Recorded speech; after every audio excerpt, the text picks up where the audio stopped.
All right, guys. So we're going to cover the playing field, top 20 ways to invest in real estate. That's 10 ways in residential and then another 10 ways in commercial. And again, if any of you guys want to chime in or you have any questions, please raise your hand. I'll see it and I will and we'll chime in. So, all right. So first we have house hacking. This is probably one of the best ways to get started in real estate if you haven't invested in real estate yet. And it's a pretty simple idea. You buy a property, live in part of it, and rent out the rest.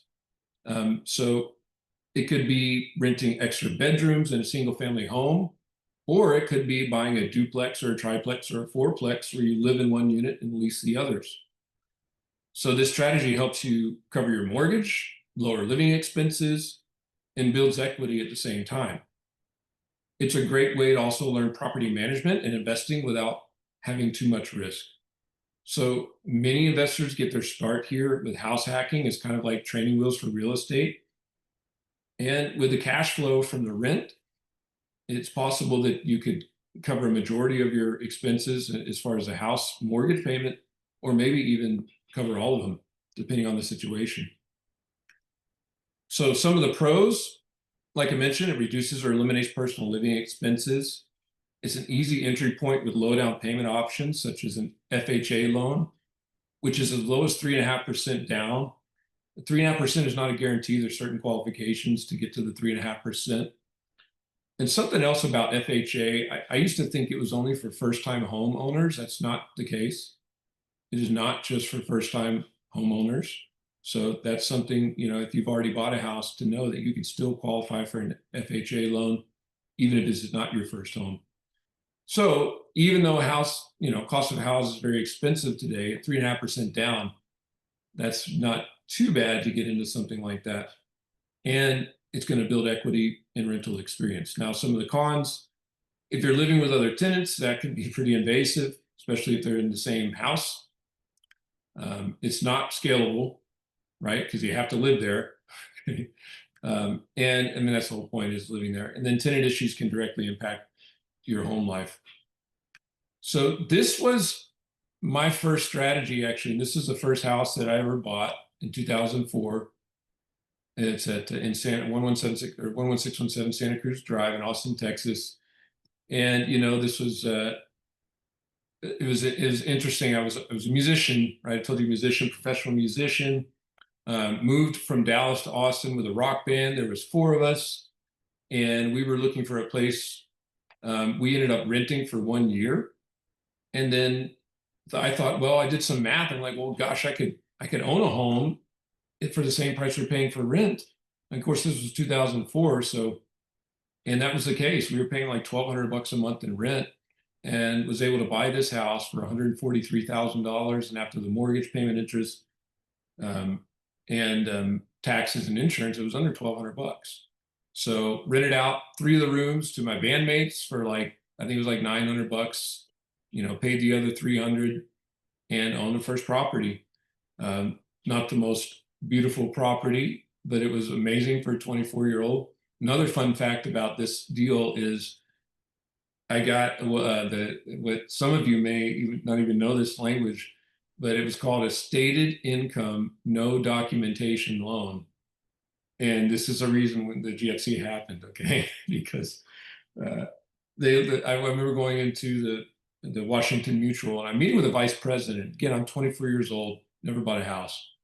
And he says to me, he's like, hey, Mike, so we're just going to say that you make $60,000 and don't worry about giving me any tax returns or any of this stuff. Because I was a 1099. I was teaching private lessons, doing gigs and stuff. I was writing off most of my income. But he's a vice president. He's got a fancy office. I'm like, okay, that must be how this works. Fine. And then got into a house. Okay. Did not foreclose. We'll tell more about that story later. But that is why the GFC happened, because they were literally giving loans out to people by writing down a number for income and providing zero documentation. You can believe that's possible.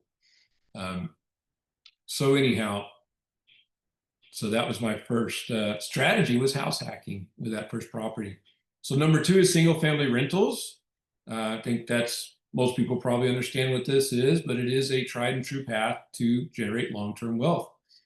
Um, Buy a house, rent it out to a tenant. If you can get cash flow, a little tougher these days, but it's possible. Maybe not in Austin, Texas, maybe not in Los Angeles, but there's certainly areas of the country where this is definitely possible. And it's pretty easy to finance a single family property. And if you get the right location, you can get good appreciation over time. And again, it's not as easy to scale like multifamily, but it's definitely an approachable strategy for beginners. So a lot of investors build up single family portfolios. The pros, easy to understand and finance, large pool of renters and buyers, appreciation potential in good markets. Okay, it's not guaranteed to appreciate. Okay, now some of us that live in Austin think, well, how's that possible? But there's other markets that can happen, right? Was Ethan from Detroit, right? Detroit went through a pretty hard time. Now they're back in a good time, but there's things can go the other way too, so you got to be careful with that. So cons, vacancy, if somebody moves out, that's 100% loss of income. That can be a problem. It's less efficient than multifamily. Property management can definitely become time consuming. We talk about the 3 T's: tenants, toilets, and trash. Okay, that's what you're dealing with. So it is certainly not a passive investment option. It can be a lot of work, can be kind of a pain. Tenants can be a pain, and there can be problems. But it's definitely a popular way to get in, and a fairly easy way to get into investing. So number three, fix and flip. Again, we all know about fix and flip. We've seen the shows, Chip and Joanna Gaines, right? Fixer uppers. So it's all about buying distressed properties, renovating, selling for a profit. So we're targeting homes that need work, either cosmetic or maybe structural or both. We add value through improvements. It does require solid knowledge of construction costs and project management, and timing is a big factor. The rewards can be huge, though. You can make a lot of money. On the other side, you can lose a lot of money. It is very risky if the market shifts, if it takes too long, if a contractor, walks out on you or walks out on you with $10,000. There's lots of ways to lose with fix and flip, so it's very risky. But if you know what you're doing, it can be extremely profitable. So some of the pros, again, potential for large profits. You can build capital for future investments. It's a highly scalable business model. We're actually talking to a guy out of Chicago who may join our team as one of our instructors. He does between 50 and 70 flips a month.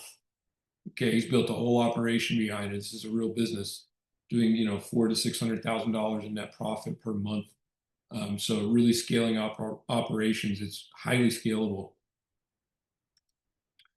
And cons, it's high risks. If costs or timelines go wrong, market downturns can wipe out profits, and the income is transactional. It's not passive, so it could be regular income tax. All right, so that Santa Cruz property. So the rest of the story with Santa Cruz is in 2000, so bought in 2004, and in 2008 ended up getting promoted, moving to Chicago to run an office for the marketing company I was working with. And so it turned into a rental property. One of the guys that was living with me at the time ended up taking over the house, paying the full $1,200 a month in rent. And so we rented it until 2022. So 14 years to that one friend and tenant, which was very fortunate for us. Now, we did him a super solid in that we did not raise the rent, which, maybe not the smartest business decision, but he was a friend. And on the other hand, he never really asked for anything. And he took care of the house. We covered our mortgage.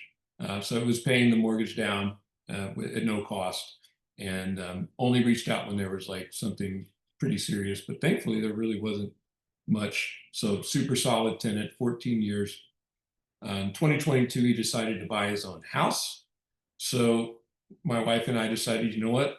Let's just flip it. It did need a lot of work. We hadn't really touched it, and since we bought it much, and so we went ahead and renovated it. So that's what it looked like when we bought it, and that's what we did to the front of the house. You know, it did have a converted garage, as you can see the doors on the left-hand side. We did keep it converted, but we just changed those to windows. You know, new driveway, new walk, new door, new windows, lots of work done, pretty much the whole house. This was the living room picture I showed you earlier. That's what it looked like when we were done. My wife, by the way, Liana, is amazing with design. She gets all the credit for how beautiful this looks. I manage the business plan, the finances, the contractors, and she picked out every single item in this house. I mean, every single fixture, the colors, the decor. She staged the house as well. We used some of our own furniture to stage it. But she has just got an eye for design. It's a gift of hers. She's always just had that gift, um, and so anyhow, I give her the credit. But as you can see, made that look really nice. That was the kitchen. You know, again, here's the kitchen. Knocked out the wall. I mean, obviously took everything out, complete demo, and just redid everything. Opened up the wall to open up that little island, um, and you know, everything brand new, windows, everything. And then this was the bedroom, and you can see the bathroom actually was right off of the bedroom. There wasn't even a door to the bathroom. Nice carpet all the way to the sink. And then there's a little tub and shower, toilet in there, closet to the left. So we completely redesigned this. We actually moved some walls, made a double closet. We shrunk the room actually a little bit, because it was a pretty good sized master. We moved that back wall that you can see basically in between the two windows, and that opened up room to create two closets side by side. And then that whole back wall, which was part closet, part sink, was a nice long double vanity. We made a barn door and redid the shower, glass shower, the whole nine. And so that's what it looked like finished. Again, put some that's wood vinyl floors, new windows, still a good size master, but added a double closet. And that's the new bathroom. And again, half of that would have been in the closet from the original design. So redid that. This is the other bathroom. I don't have a before pic, but that was the other bathroom that we redid. We actually moved walls for that too to open it up. That was a tiny little bathroom. It was a full bath, but tiny. And so we took the AC unit that was in that hallway down to the ground. We took that up into the ceiling to open up the space for this bathroom and expanded the walls and created a double vanity. And then, you know, this was the converted garage. We actually turned this into a studio. This is the original MLS pic, but we turned that into a studio, and then we just wiped all that out and made it a nice open space. So that's the after pic there. So here's the numbers for this. So we purchased it for 143. The down payment was 14.3. It was an 80-10-10 loan. You know, 10K in repairs and maintenance over the whole period. The rehab was 160K. We sold it for 710. So closing costs 50K. So if you do the numbers, the net profit, you take 710 minus 50 in closing, 10 repair, 160 rehab, 143 purchase price is a $347,000 profit. Now I'm adding 80K because that's about what the tenant paid down over the, you know, over the almost 20 years we held. So that was kind of paid down by the tenant. So really closer to 427,000 in total profit. And that's three strategies, right? House hack to a rent and hold, buy or like a rental property to a fix and flip.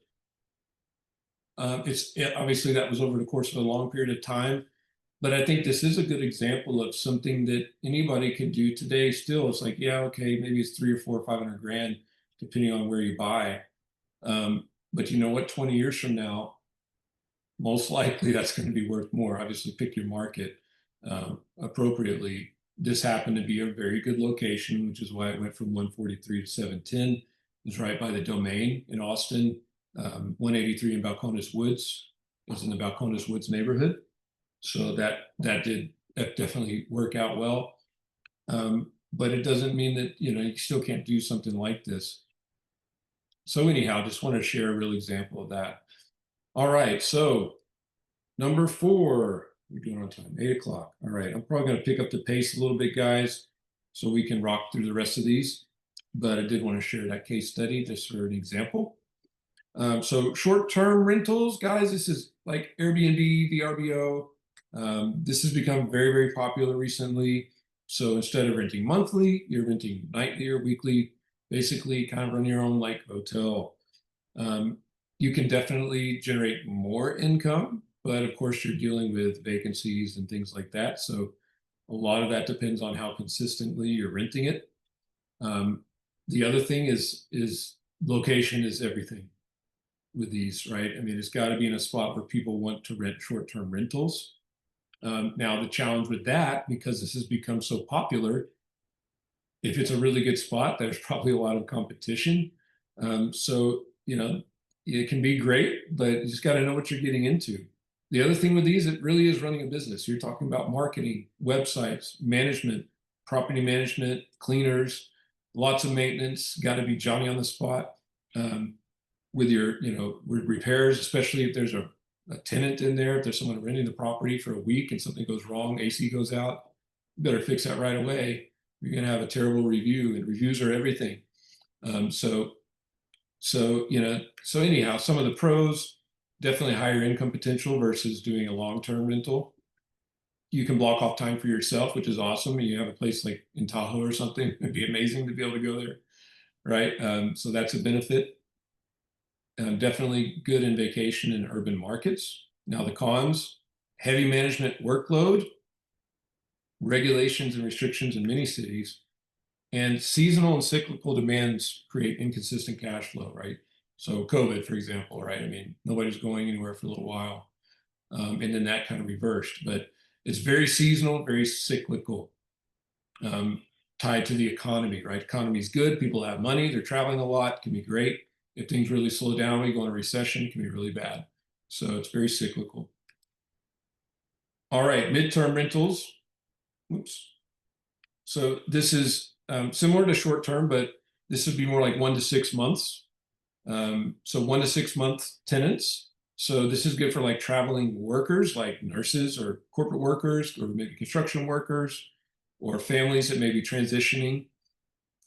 So it's kind of a combination of the benefits of short-term and long-term rentals. You get higher rents than a traditional lease, but less turnover than the vacation rentals or the Airbnbs. These are typically furnished properties in your hospitals or business districts or universities. They also have fewer restrictions than nightly rentals. So you may not have any issues with the HOA or with the city in terms of these properties, whereas Airbnbs can be problematic sometimes. So it's kind of a balance between that cash flow and stability. So it's an interesting niche. A lot of people are getting into this recently. So again, the pros: higher rents than traditional leases, less turnover than short-term rentals, appeals to professionals like traveling nurses. Cons: furnished setup is required, niche demand that demands, I'm sorry, niche demand that needs the right location, and it could be longer vacancy periods between tenants. Number 6, the live-in flip. So much like it sounds, this is where you buy a home, live in it through the renovation process, and then sell it after a few years. Big benefit here is tax advantages. So if you live in the property for at least 2 of the past 5 years, you can sell it and exclude $250,000 of capital gains if you're single, 500K if you're married. And so that's a very cool tax efficient play. It's definitely slower than a traditional flip, but it's safer because you're living there. You have the expense anyways. It's covering your living expense. And it can also be more profitable because of that, especially if you're handy and you can take on some of these projects yourself, or maybe get some friends to help. And because you got time. Okay, not like a fix and flip where you're paying a lot of money and you have a whole lot of holding costs, if you're not living there. But when you're living there, you have time. So that gives you time to take on some projects yourself or bring in some friends. So you maybe can save on labor by doing it that way. So pros, big tax benefits if you hold for at least 2 years, more flexibility when you're exit with exit timing if the market shifts, right? So again, if you're doing a traditional fix and flip and all of a sudden the market tanks, that's a big problem. Could lose a lot of money. In this case, you just ride it out, right? Sell at the right time because you're living there. And the other pro is you don't have to do everything all at once. You can take your time with a project. Cons, slower wealth building strategy. Obviously, that's going to be slow. Living in a construction zone can be stressful. But again, with this situation, you don't have to do everything at once. So you could, do it piece by piece to help mitigate that some. And it requires patience to maximize the 2-year tax benefit. So just a slower play, but another cool play. Number 7, the BRRRR strategy, which stands for buy, rehab, rent, refinance, repeat. So guys like Brandon Turner, Bigger Pockets, you think he wrote a book about this. They've made this strategy very popular. And it's basically a way to recycle your money into multiple deals. So you buy a distressed property, rehab it, then rent it out, and then refinance to pull out the cash. And that allows you to repeat the process. So it's about forcing some appreciation and creating cash flow and building up a portfolio. Now, the key is you got to buy right. Again, just like any fix and flip, you got to make sure you're buying right. Know your numbers and work with lenders who understand the strategy. But it can be a great way to build a portfolio and build wealth perhaps faster than most other methods. So some of the pros, you can recycle capital or run multiple deals, build long-term rental portfolio quickly.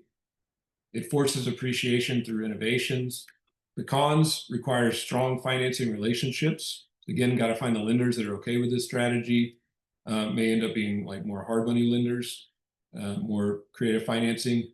The risk is if refinance values don't meet projections or the market softens, right? So again, it's not guaranteed you're going to get all your money out of that. And I think that's probably, in my opinion, the biggest risk is, you think you're going to keep flipping this money, but that may not be the case. So, again, it comes down to making sure that you really know your market, you really know your numbers. And even the best are probably going to run into some hiccups, I would imagine, with this strategy. So renovation costs and overruns can derail the returns, just like any flip. All right. Number 7, co-living.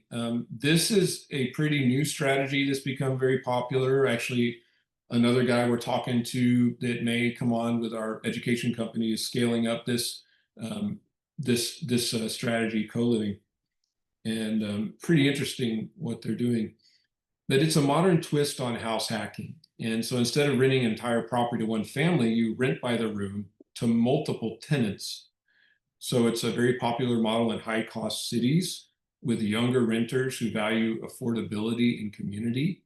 So places like Austin, places like Los Angeles, Seattle, San Francisco, right, San Jose, Northeast New York, Boston, like this could be very popular just because it's so expensive. So by renting by the room, you can sometimes double or maybe even triple cash flow compared to renting to a single tenant. So the key is to create shared spaces that are comfortable and functional. So you really kind of have to build out, to do this properly anyhow, you really have to sort of build out the property for this specifically. And there's ways to do that to make it a good situation for the tenants. Management is definitely more hands-on, but it's got great income potential.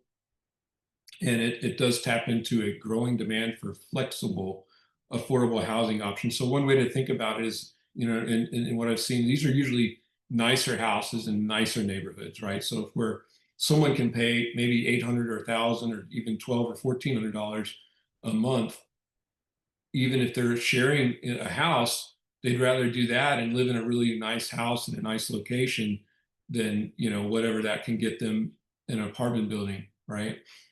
So it's an interesting play here. It is pretty new. So it'll be interesting to see how it scales and see, if it can sell at scale, like to like an institutional buyer. Um, and so that to me is one of the bigger, like longer term risks is will they be interested in it? But it is a pretty neat play. So higher cash flow per property appeals to affordability and community trends. It can turn ordinary homes into cash cows. Cons: higher tenant turnover, management and conflict resolution needed, right? People got to get along. May face zoning or HOA restrictions. This is something that is kind of being worked out right now legally. But that definitely could be a big problem. I know that the people doing the co-living are finding ways to work around it through LLCs and things like that. But that's another big risk with this type of strategy.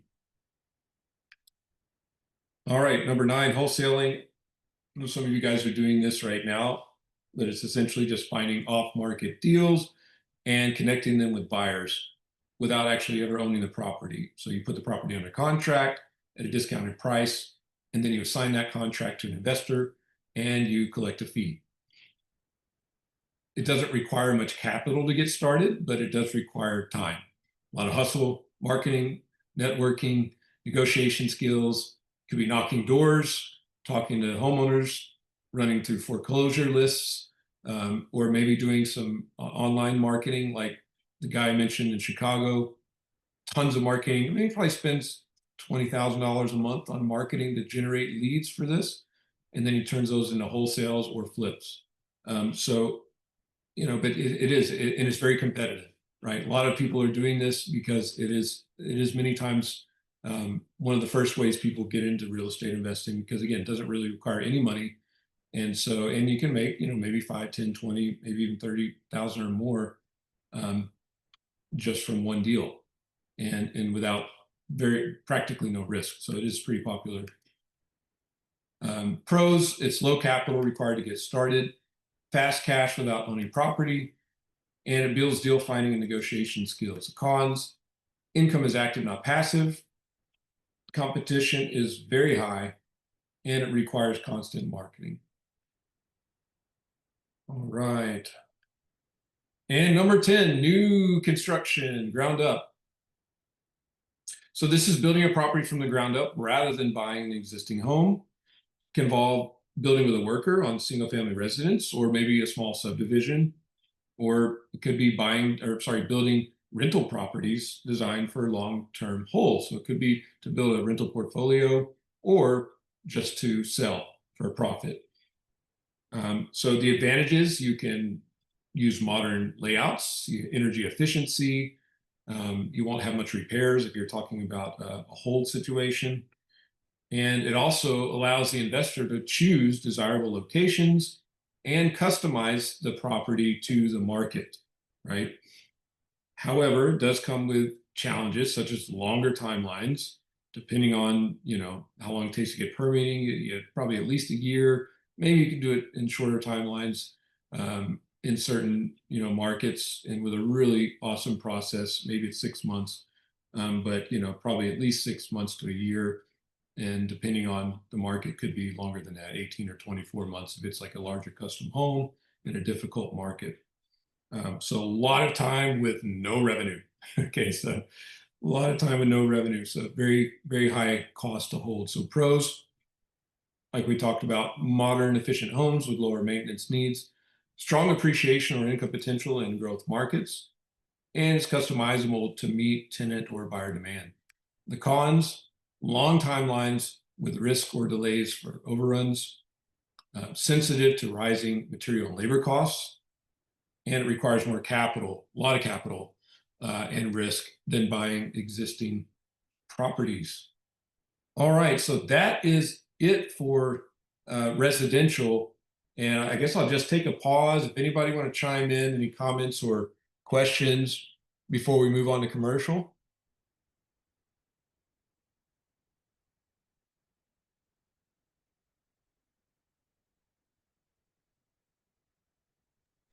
Yeah. Hi. Hey, Mike. I had wrote a comment in the comment section in relation to finding those off-market deals, and trying to understand like how to analyze properties.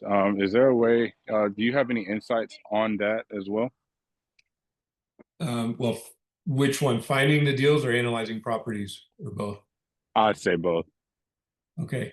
Well, there's the main ways that you find those wholesale deals are through marketing. So you could be there. I mean, there's a lot of different ways to do it, but a lot of people will pull like foreclosure lists, and they may start just dialing these people, or maybe they go and knock doors and directly to their homes.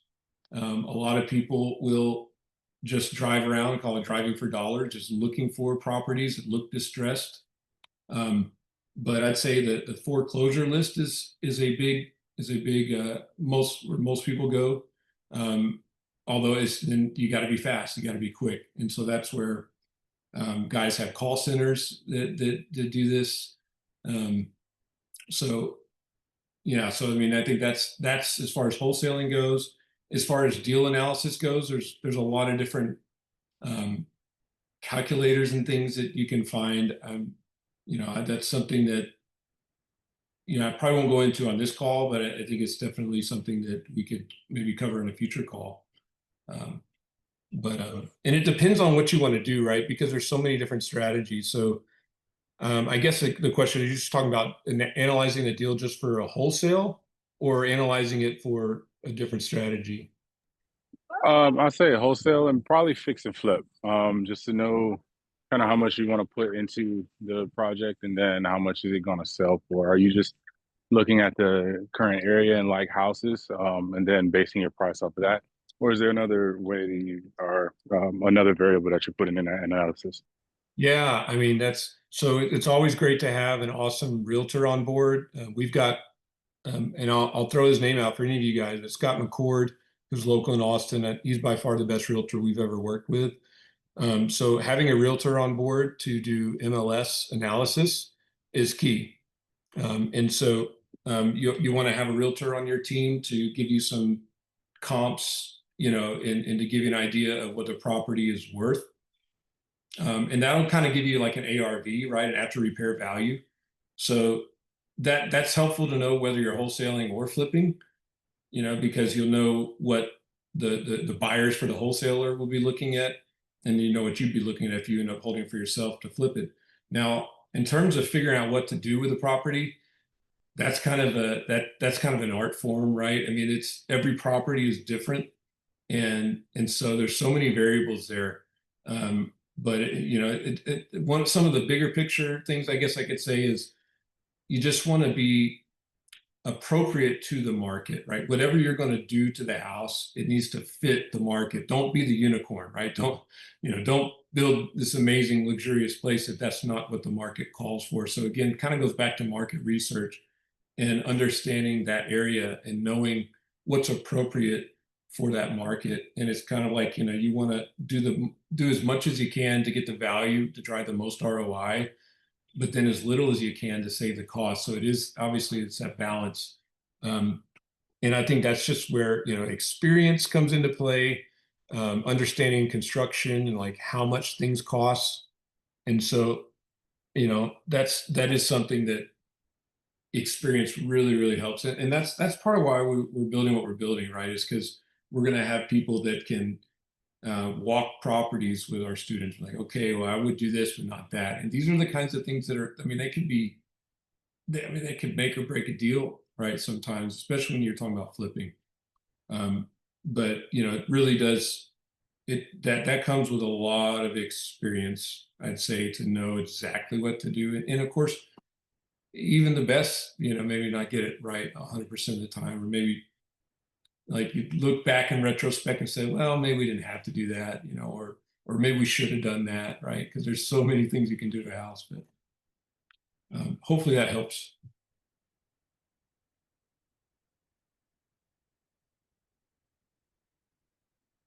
All right. Yes, thank you. Awesome. Thanks, Ethan, for chiming in. Appreciate it. All right. So we're going to rock and roll. Again, I'm going to move pretty quickly. Now we're moving on to commercial. So 10 different ways to invest in commercial. And this is really built more around asset types. Okay, so different asset types, not necessarily investment strategies, but more or less looking at the different types of assets in commercial and some of the pros and cons of each of those. So let's rock and roll. So number one is multifamily. This is the most popular investment in the commercial space. Now, just to be clear, what technically qualifies as a commercial multifamily property is 5 units or more. So that's a commercial multifamily property. So a duplex, triplex, a quad, that's still considered residential. And that's important to know for financing, right? So you can finance up to a 4 unit property in the residential space. Once you get to 5+, you're now into commercial. However, what a lot of people prefer, not everybody, there's different ways to do multifamily, but like some of the guys that are on this call, like Mark and Marco, myself, Liana, we prefer to get into larger multifamily, like usually 100+ units. Why? Because with a smaller multifamily project, let's say 10 or 15 or 20 or 25 units, typically you would have to manage that yourself. And that could be a challenge, right? Otherwise, you're going to be paying someone a lot of money to manage that property, and that can really eat into the profits. Now, that's just my opinion. And actually, while we're here in recording, I do want to say disclaimer, nothing I say is investment advice, okay? I'm just giving my opinions. So please do not take this as investment advice. There's my disclaimer. But that is something to consider with multifamily. Once you get into enough units, you've got enough income and cash flow to hire property management, get a property maintenance, and have the building more run itself, and then become the asset manager of that property. So we're talking about here typically apartment complexes. Student housing is another version of multifamily. It's just suitable for students. And I think sometimes they can mix it up between regular tenants and students. But that's also in the multifamily category. And so things like value add strategies, such as upgrading the units, improving amenities, or improving property management, can significantly increase the cash flow and the property value. And with a nationwide shortage of affordable housing, demand for rentals remains very, very strong. And so multifamily has historically been and most likely will be one of the most resilient and proven asset classes in real estate. That's why it does take up about half of the market as far as the overall commercial market. A lot of assets, a lot of trades. And so some of the pros, you have economies of scale that reduce the risk and increase cash flow. Rental demand is very high due to affordable housing crisis. And value added appreciation potential can result in high profits. Some of the cons, it's very competitive with high entry costs. So it's not easy to get into this level. Usually comes with building a team and partnering with someone with experience. We partnered with Mark Kinney, who's on this call, for our first multifamily deal. And because Mark had the track record, the experience, the relationships to even get in a deal and to close and get a loan and all those things, that takes time to build up. And so this is usually more of a journey, but it can be done just like Mark did it, and Marco also, who's on this call. It can be done, but it just takes time, a lot of knowledge, experience, and typically it's a team sport. It does require significant capital or a syndication where you're raising capital. And the market shifts can be dramatic, so market timing is critical. And so that's something that we've experienced in the last few years, where the market shifted so dramatically when we went from super low interest rates, super low cap rates. Interest rates went through the roof. Therefore, the cap rates went through the roof.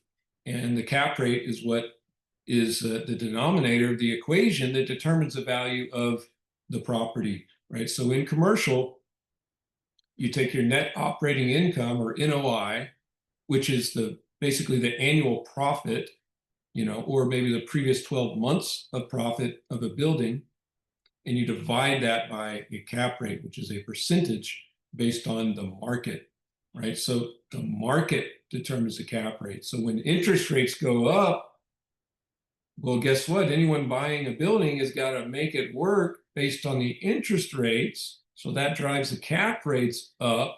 That drives the values down. And that's what's happened in the last couple of years. So we are in kind of a pretty down time, particularly for this asset class. Not everywhere. Okay. There were some markets that were a little more immune to this.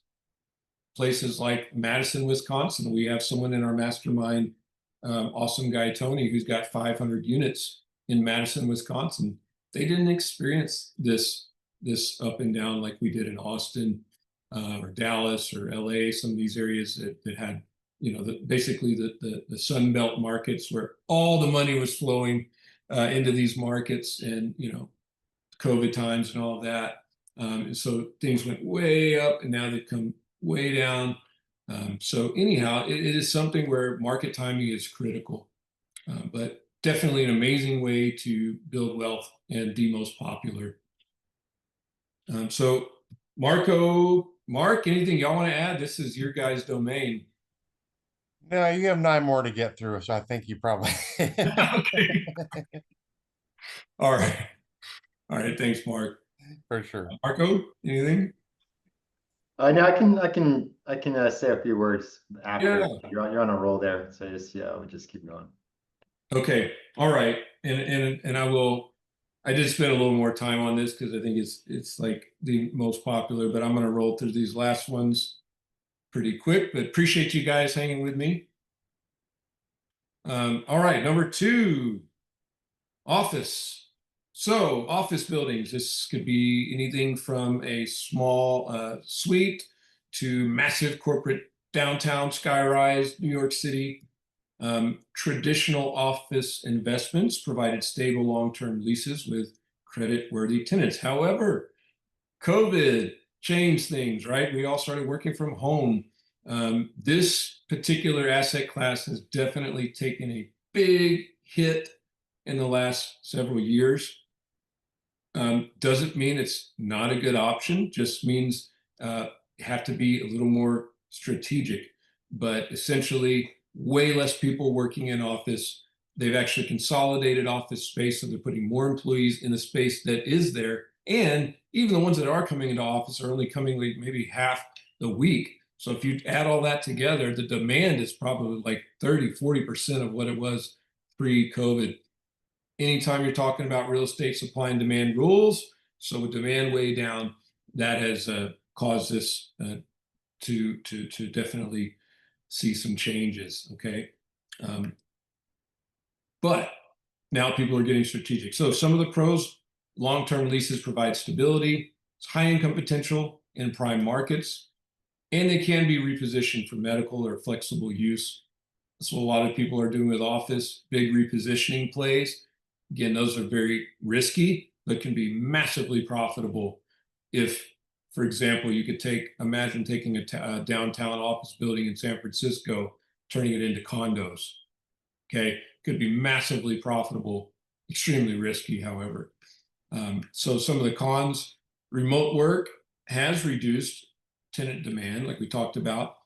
Super high build out and tenant improvement costs. Vacancies can last for months or years. All right, number 3, retail. So retail, lots of different kinds of retail. That includes like strip centers, shopping malls, standalone stores. So in spite of the challenges that e-commerce has brought to retail, not all of retail has taken such a big hit. Places like shopping malls have taken a big hit, right? Because Amazon is our new shopping mall, right? Or other, online stores. What's the one that's got the super cheap stuff, the orange logo? Somebody help me out with that one. Yeah, that one. Anyways, so malls have taken a big hit. A lot of those are having to be repositioned, but things like grocery anchored retail. Actually, one of our neighbors works for essentially like a family office. They have over $1 billion in grocery anchored retail. They're doing just fine. Those places tend to stay. So basically, we're looking for location is critical here. Tenant mix is important. It's got to be relevant for the community. There's longer leases, steady cash flow, and especially when you have some nice, solid, creditworthy anchor tenants like a large grocery store, like an H-E-B, for example. So parts of retail struggled, but well-located centers can still be very, very profitable. So some of the pros: anchored tenants provide stability, long-term leases with predictable cash flow, prime locations tend to retain value.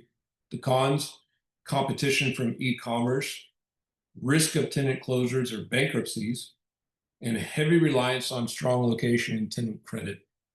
Same with office, same with retail. Tenant credit is really everything. Tenant credit is your stability, right? That determines a big portion of the risk in these types of investments, is how creditworthy is the tenant. Location and tenant creditworthiness are the big things there. All right, number 4, industrial. So these are things like warehouses, logistic hubs, light manufacturing. So the rise of online shopping and global supply chain, demand for industrial space has surged. These tenants are usually very long-term. Typically, you can get triple net leases, which that means the tenant covers taxes, insurance, and maintenance. That also reduces the risk for investors. Industrial assets are relatively low maintenance compared to other property types, and they can also attract institutional capital. It has been one of the fastest growing sectors in commercial real estate, mainly due to e-commerce, right? E-commerce, places like Amazon, where are they going to store everything, right? So that's where industrial comes into play, these warehouses. And so especially when you're in major markets, when you're looking at industrial, you're looking at, what's the drive time for a 18-wheeler truck? What's the population within a few hour drive? Those are the kinds of metrics you look at with industrial. So again, the pros: triple net leases shift expenses to the tenants, high demand driven by e-commerce, lower management intensity than other assets. Some of the cons: high upfront capital requirements, specialized buildings may limit future tenants, and vacancies could last for months or years and could be up to 100% of the revenue. So you have a 200,000 square foot warehouse, Amazon goes in for 10 years. After 10 years, they decide to leave. That could be a problem, right? Because maybe you built it out just for Amazon. It's very specific size. So finding these tenants can be challenging. That's a big part of the risk factor with industrial. Yeah, for Mike, if I could add something to those last 3. So, typically these come with an extra added sort of layer of cost and considerations, right? So when you're looking at the type of tenants you're getting, for example, a lot of them will be represented by brokerage, and/or lawyers, right? So you may have leasing commissions on each one of these last 3 that you're going to have to pay and account for.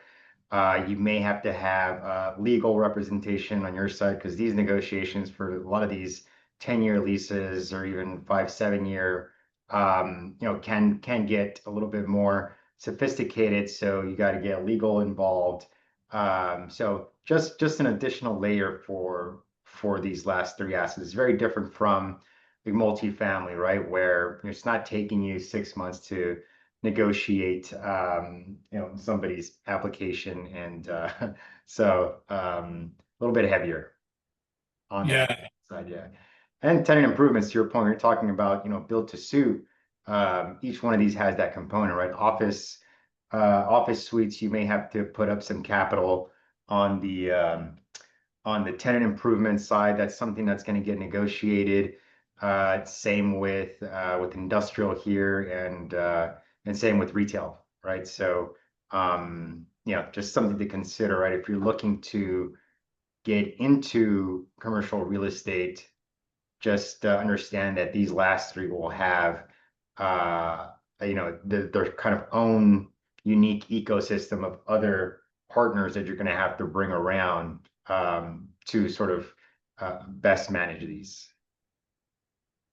Yeah, there's some great points there, Marco, and like the tenant improvements. I mean, that could be millions of dollars depending on the Mhm. size of the asset. And then leasing commissions. The way that typically they charge for is what is the total value of the lease, right? So if it's a 10-year lease and let's say it's $100,000, or let's say it's $1 million a year, it could be as much, something like that. $10 million, and the broker's getting 3%, right? That could be a $300,000 commission. So lots of additional costs to consider with these type of things. So really cool. Thanks, Marco, for bringing that up.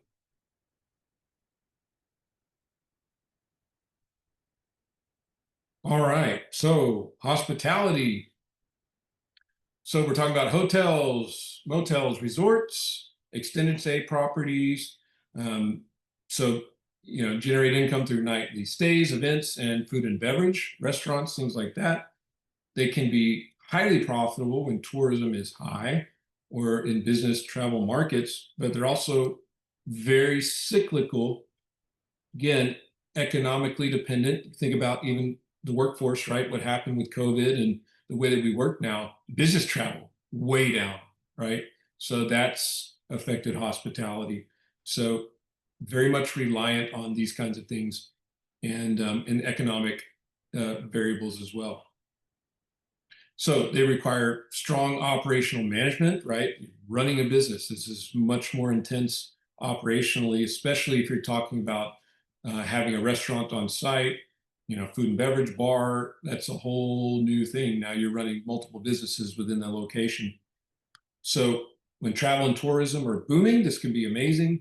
However, with downturns, it can be significantly challenging. Leon and I actually stayed at a hotel recently in the Grapevine area, and they actually opened their doors. It was a newer hotel. They opened their doors like right around COVID. And so it was a very interesting time for them. Crazy way they had to navigate that. I talked to some of the workers about it. It was interesting. So timing, those cyclical reliability there. So pros: high upside and strong travel markets, multiple income streams through renting rooms, events, food and beverage, and then depreciation provides some good tax benefits. Some of the cons: very cyclical, sensitive to the economy we talked about, intensive management and staffing needs, and also vulnerable to global events and disruptions like COVID. Number 6, mixed use. So this is like a combination of multiple asset types. For those of you in Austin, think about like the Domain, where you have multifamily on top with retail on the bottom. That's a great example of mixed use. They have diversified income streams, and they can also create like a very vibrant community-centered environment. They're very popular in urban areas where people want to live and work and shop within walking distance, hence the Domain, a perfect example. They can be very complex to finance and manage. However, they will demand higher rents and appreciation, typically due to the unique appeal and functionality. So some of the pros: diversified income reduces risk, creates a desirable live, work, play environment, high demand in dense urban markets. Some of the cons: complex management of the varied tenants, financing and development hurdles are higher, and it requires thoughtful design to succeed. All right, number 7, self-storage. Very popular investment strategy due to its resilience and simplicity. People need storage. I know the people that are in the space, they kind of joke. It's like, people put their junk in a place and they pay $100 a month or 200 or whatever for a bunch of junk. But we all do it, don't we? We've all done it, or we do it. But the demand just doesn't seem to go away. And so it's especially pertinent in life transitions, whether it's moving or downsizing or business growing. So the demand stays pretty consistent. Nowadays, technology can be implemented to really reduce or maybe even eliminate on-site staff.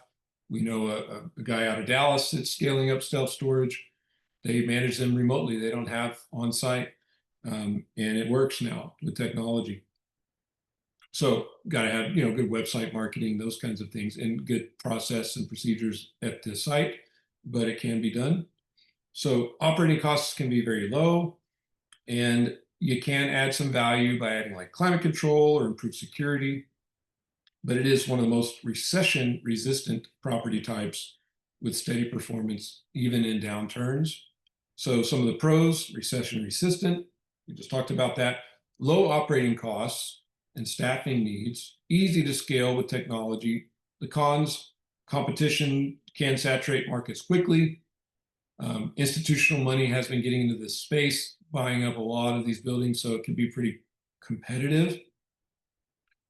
Zoning and land use can be restrictive, and income depends on that local population turnover. So underwriting has a lot to do with population and running that, but pretty simple to underwrite those. All right, number 8, mobile home parks. Mobile home parks provide affordable housing, which is a big problem in our country. So it is one of the most in-demand segments in the country. In most cases, the residents own their homes and the investors own the land and the infrastructure.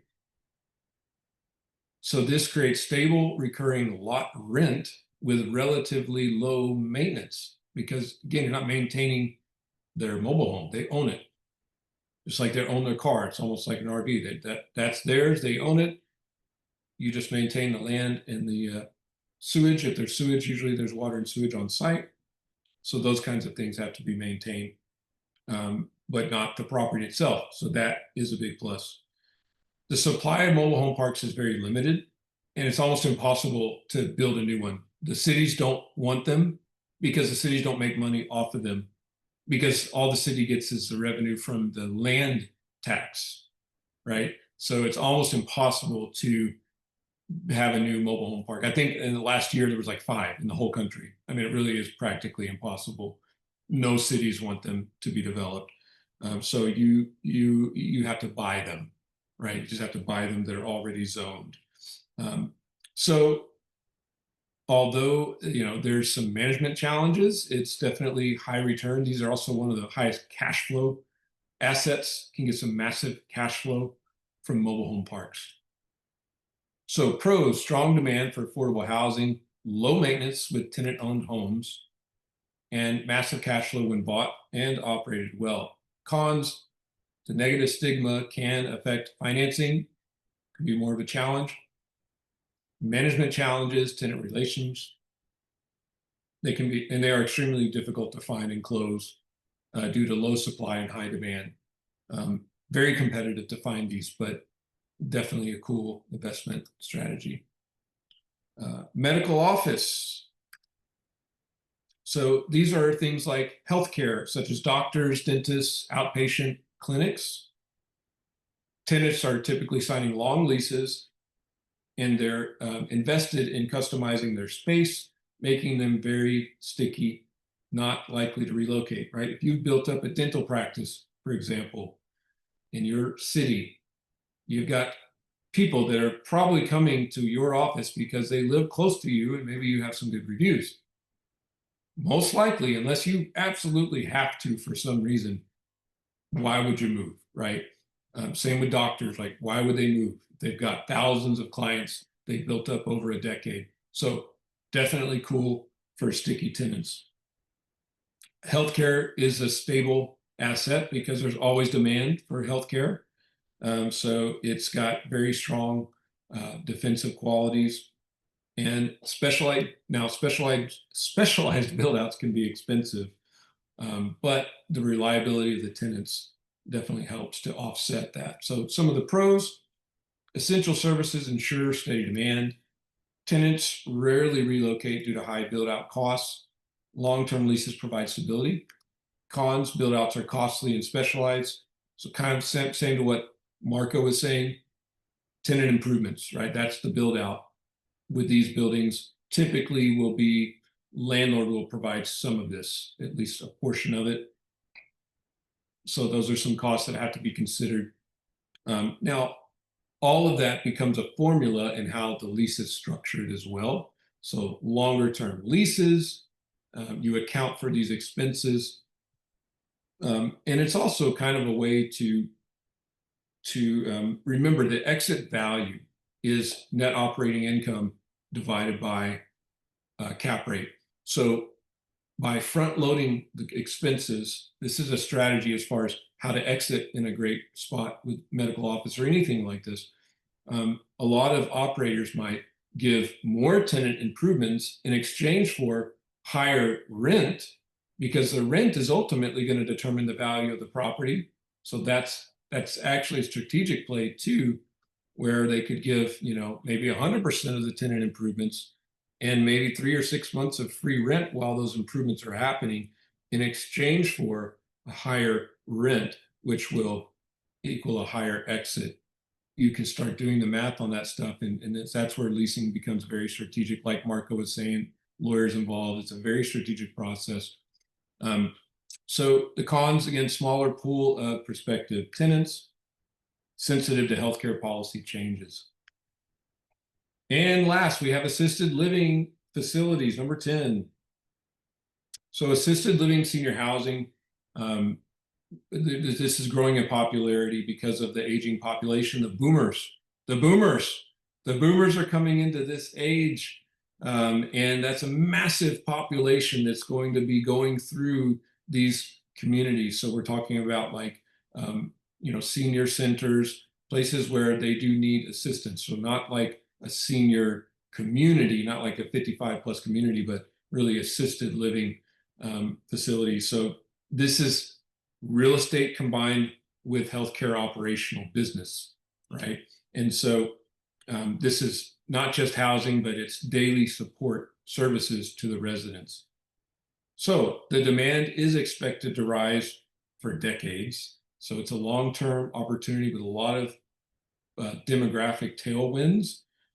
However, it is a highly specialized asset class requiring strong operational partners, regulatory compliance, and skilled staff. In other words, you got to know what you're doing, or bring in operators that have experience and know what they're doing. Obviously, we're dealing with elderly, very, very important that they're taking proper care of their tenants.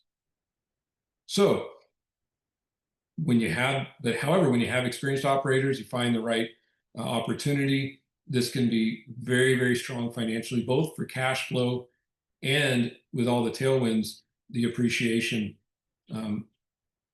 So I just finished up a online course from Wharton about real estate, and one of the head of the Wharton real estate program was talking about all the different asset classes.